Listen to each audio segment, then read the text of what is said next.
Okay, my name is Rudy Acosta, and I live in a town called Oak Hills, California. But my hometown was Los Angeles, California. I was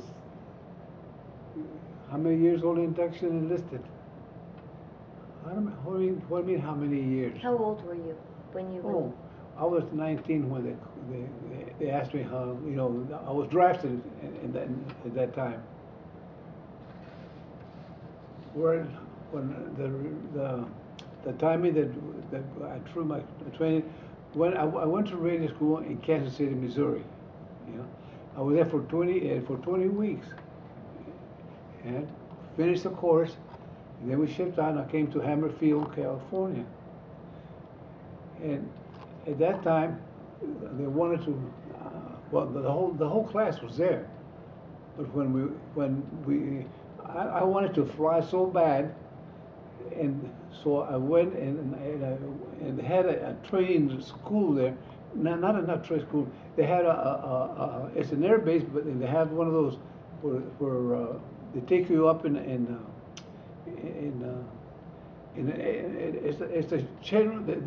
What is it? It's a channel for they take you up to 5,000 feet, 10,000 feet, up to 18,000 feet, and then and when you do that, you have a pencil and you write your name at 5,000 feet. You write it at 10,000 feet.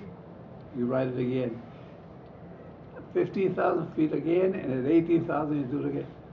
So when we got through, and then brought us down again back to where we're normal, you see the difference, how you say your name, and by the time 18,000 feet, you just like scribbling like that, because of the lack of oxygen, Mm-hmm. So that was the training there, and then I passed the test. There's two of the men that were with us. They didn't make it. One of them bled from his ears, and the other guy bled from his nose.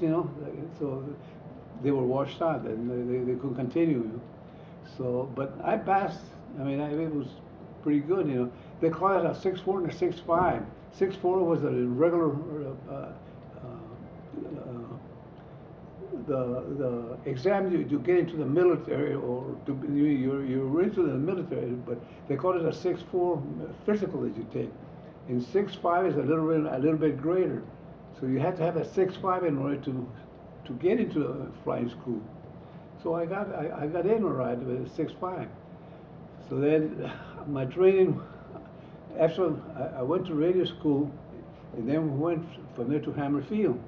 In Hammerfield, there was some bunch of B-17s there, and I was at that time they put it on duty for a little while. There's a whole bunch that came in. They landed down there. They were all the way going overseas. That we found out later on, but I had to guard the damn ships for one night. Well, the more stuff that I saw about what happened, that's what I wanted to do. I wanted to be able to fly. So then, when at that point, I had to wait. I was there for about 8 or 10 weeks. Let's see, June 19th when I finished the radio school, and we got over there about 2 or 3 days later, and then I waited until about August, about the middle of August, something like that, and I got a call. I was just going to get my first leave. I had already been in 8 or 9 months in the military, and well, that's what my first leave was going to be that time. So then, by I was getting ready to go, and they told me, they told me, well, you're not going to have any more of those deals. They couldn't get no more pass or nothing like that. But I said, well, I haven't, almost 8 or 9 months in the military, and I haven't, about every 6 months you're supposed to get a furlough. Well, anyway, they talked me out of it because it says, you're shipping out right now.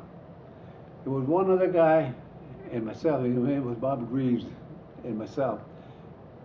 We got on a train, and we shipped to Nellis Air Force Base in Las Vegas, Nevada. At that time, it was just an air base. So we got over there, and for 6 or 7 weeks, we went through a training, you know. And the first 4 weeks, they have a machine gun. You make a strip and put it together again. But then they blindfold you, and blindfolded, you had to get a thing and put it together. You take it apart and put it together, you know, blindfolded. So we did that, and then after that, all the training you wanted. We had the spare gun sight, you know, and how to make the thing work the right way, you know. So we all got the training there. And the first thing that we had to do, I had to go to right there. They had like you go to a carnival or something, and they got a bunch of ducks going like that, you know, back and forth like that. So it's with a BB gun, and we shot with a BB gun, but it was a machine gun with BBs, you know. And you shoot at it and shoot at it.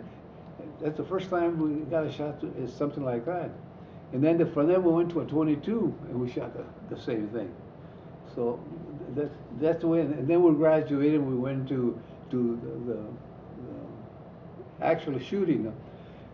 And then in order to get the training, they put us in. We went. You heard of Indian Springs? You know, it's about where the first atomic bomb was made. It's an air base over there. So we went down there, and the first time you get to fly in 86 for 2 weeks. We fly on a B-26, like that, over and over again.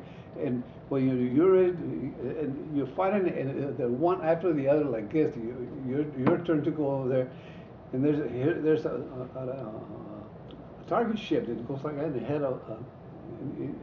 had a pulling what do you call it? He used to pull it off, you know, and it was just like a target? like a target, yeah.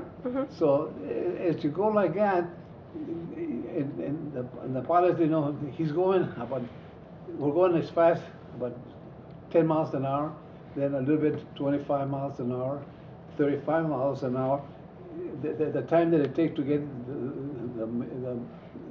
we're shooting at the target. A lot of time people will shoot it and they hit the cable and it goes down. but anyway, you got to get the air how to shoot at a target, you know. And a moving target. Yeah. Right. And at that point, you know, that you know how to handle it. The percentage was about 10.8. No, it was about 5%. Was of accuracy to get the thing, because you had there was some the bullets were colored, you know, and when you hit the target, you see that's the way they find out you hit the target. So I did, you know, about one of the trips, you know, one after the other like that, and then towards the end, the lieutenant, you know, he was flying, he was on 86, and I'm right behind him. You sit in the back lane, you have a belt, you know, you put it on. And then when you get up, there's on the side, you had the straps, like, hook it onto one side, so that that will happen. When you stand up with a machine gun, you're not sitting down anymore, and the only thing that keep you from getting was the belt. So anyway, so at that time, the lieutenant asked me, he said, "How was your score?" I said, "I'm lousy." You know, I said, I haven't had hardly any hits. Oh, I said, "Don't worry about it. We'll take care of that." So we went on the last trip, and he says, "Are you ready?" I says, "Okay, anytime you want to." So he says, "When I go, I'm going to go to the plane, and I'm going to go right next to the target like that. and then you shoot as much as you can again, and I come back out again. You know? So make him, you know, that's well, you couldn't hit him. The target was right there. You just blasted at it. You know? I got about 25% hit from that thing. So that's the way you train to school. You shoot a 30, and then you shoot the 50 calibers, and they had it mounted on a thing there. And when you shoot it, they see there's the background over there where they shoot the targets, and what they shoot like you know, it just shoots the clay pigeon, and you follow it like that, and you try to hit it. And I got pretty good at that thing, you know, because when the season, as soon as got a certain spot, and I was right when that spot, you know, it hits a peak, and then it's going to go down, and just when he was going to that, wow, I hit him all the time. I did pretty good on that thing, you know. So that's the way you learn how to handle the thing at all. So for 2 weeks to do that thing. So then from there we go back to the base, and it was a Ventura Vega twin-engine plane, and you fire, you stand on your stomach and you fire from that machine gun, and after that you go into a B-17, and then you see a waist gun and a turret down below. So you get on the turret, and you fire from that thing. So you get all the training you ever needed to fight in the air, you know, with the machine gun. So that's the way it was. After the 6th week, we graduated. We got our wings, and then I was shipped to Salt Lake City, and I was there for about 2 months, and then they assigned us to a crew, and that's the reason that I got my. When we got to that point, they gave us a rank. Well, to begin with, when I went to radio school, as soon as I was in the AM, they gave me 2 stripes. Off the bat, a month in the military, and you went to radio school, they give you 2 stripes. And when you finish one, you get to keep the stripes. So then when I got through gunner school, they give you another stripe. You're a 3. You're a buck sergeant. So that's the way you have it. You have your wing. So you're all of a sudden you're doing that much good. So then after we got in Salt Lake City, we got assigned to our deal. In the meantime, they have us. You get interviewed with one of them. They got all the positions for the radio men to be able to what you have to do. You got to do you have the 522, which the British command said. Oh, I found you. And after you do the 522, you go to the 272 command said. That's the one that you use it to one ship to another. That's where you get this thing. And then you have the May West, you know, that's for an emergency, how to do that. So you go through all those things, you know, how to make the thing the right way. So so then when we got assigned to a crew right there, I didn't even know that I was going to be shipping out. I went to bed that night, 4:30 in the morning. Costa, come on, get up. What's going on? They said, you're shipping. Oh, I had everything. I had the A3 bag, you know, you got a parachute and everything, all the stuff you need to fly and all like that. You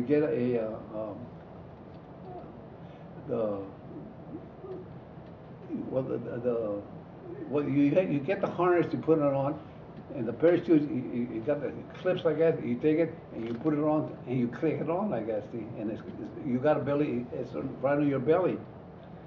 So then we got all that, and I had 2 bears bag and and the the B4 bag, and the A1 for all the equipment. Here you are at 4:30 in the morning, you know you're shipping or nothing, they put you on, and I had to get go about 1.5 miles to the end of the runway out there where we were supposed to go. Well, we got to bed together about 6 o'clock in the morning there. That's where I met the crew, I met the crew, everyone, the 6 enlisted men, they were there. So then, we didn't know who the officers were until we shipped out. We went to Wendover, Utah. We're supposed to have our training there, but we were only there 1 week. We didn't really, do anything there because we were just like on hold. Well, after a week, we shipped out. I found out later what was all about.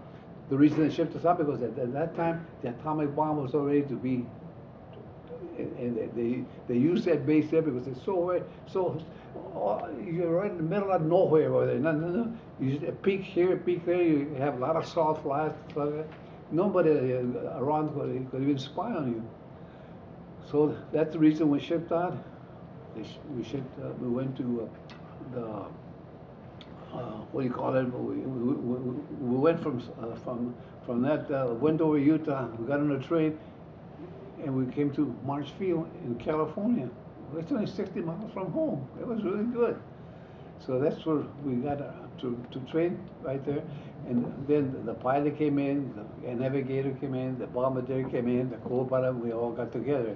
That's the first time we got the whole crew all together. So after that, it was fine. Now, when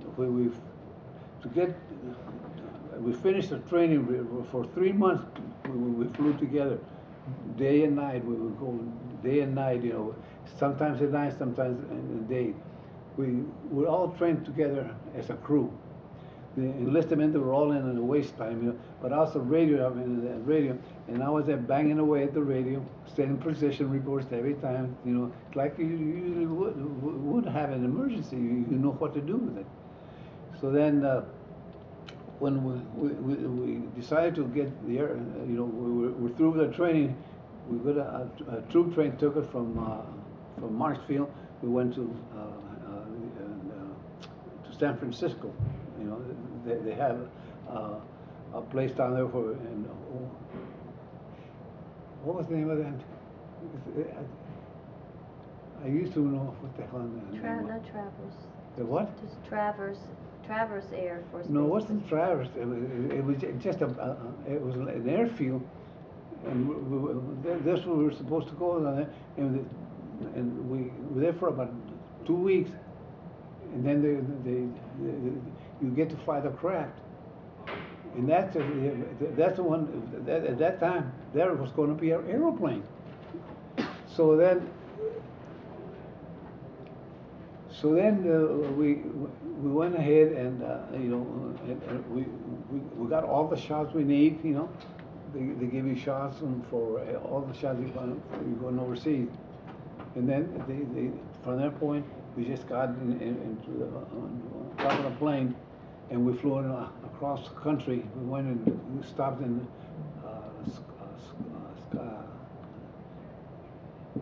Scottsdale? No, not Scottsdale. What's the name of the? What's the airport there?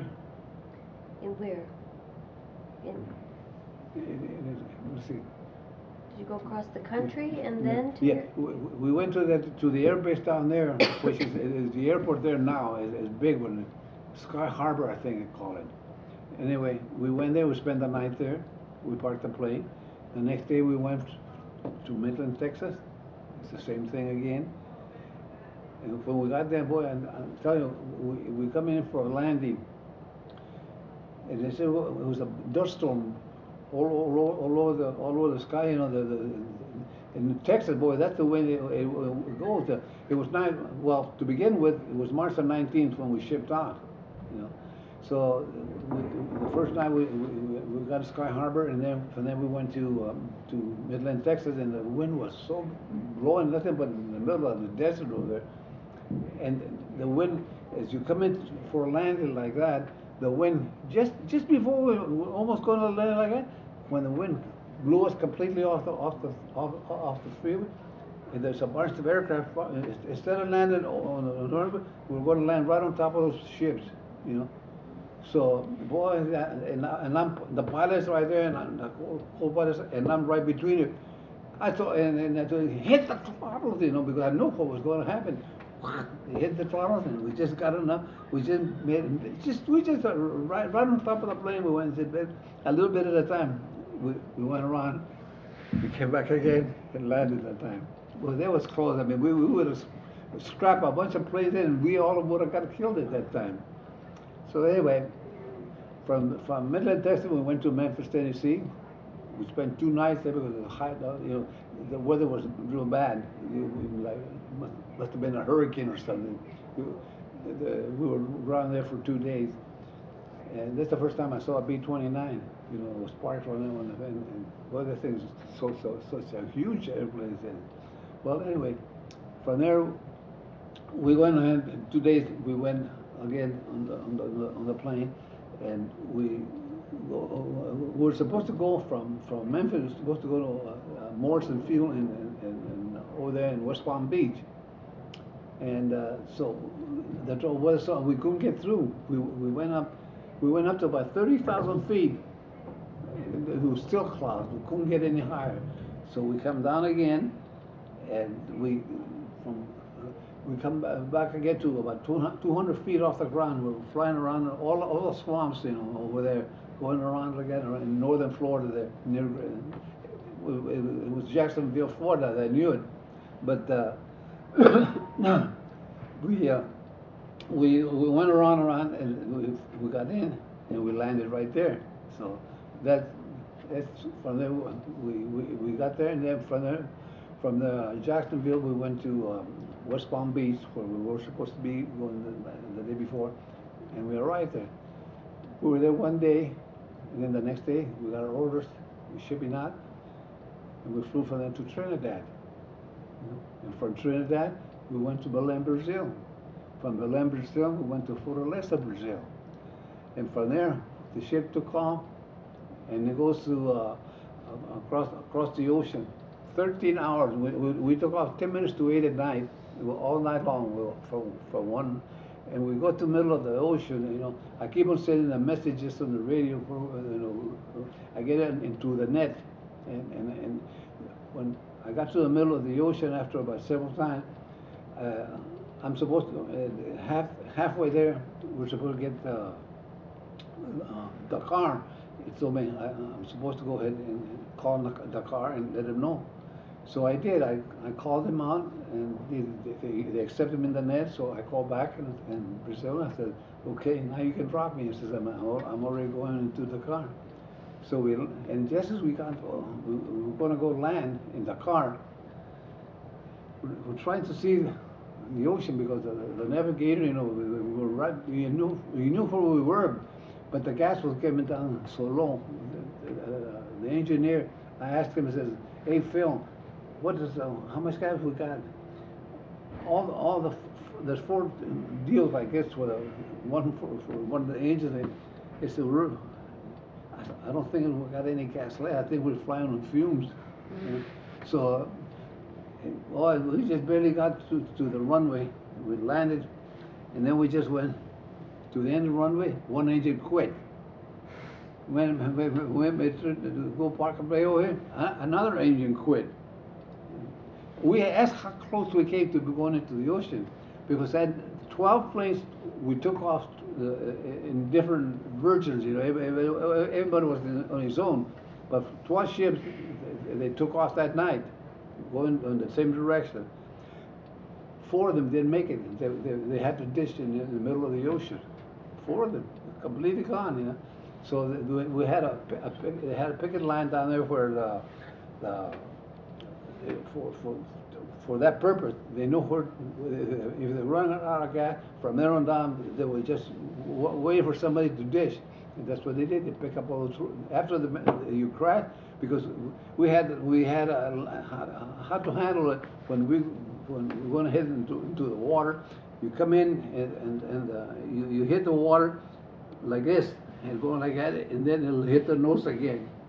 And we knew when we were to stop, and what was doing. I'm supposed to open the hatch and top and get up over there and tell the people how to get out and stuff.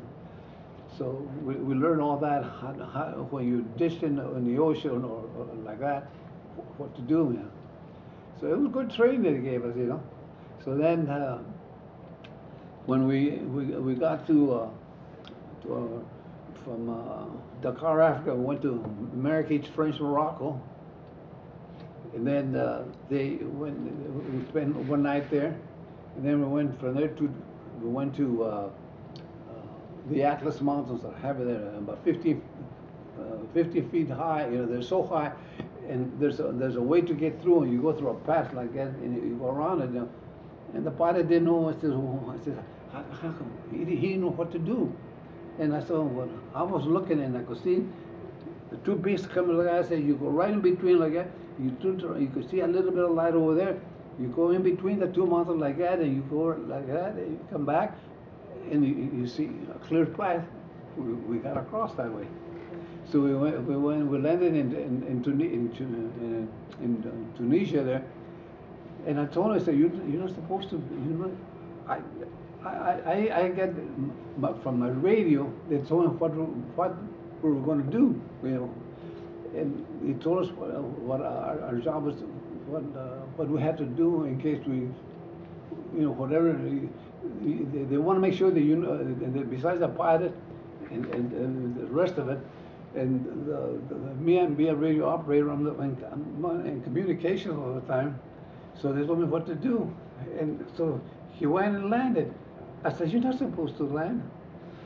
He said, he didn't answer me. He just let me go ahead. Went and parked away. He went over there. He came back. The navigator went with him too. He got shoot ass over there. He really got shoot ass because he wasn't supposed to land there. You know? Well, from there we took off and we went about maybe 5 miles out in the open there.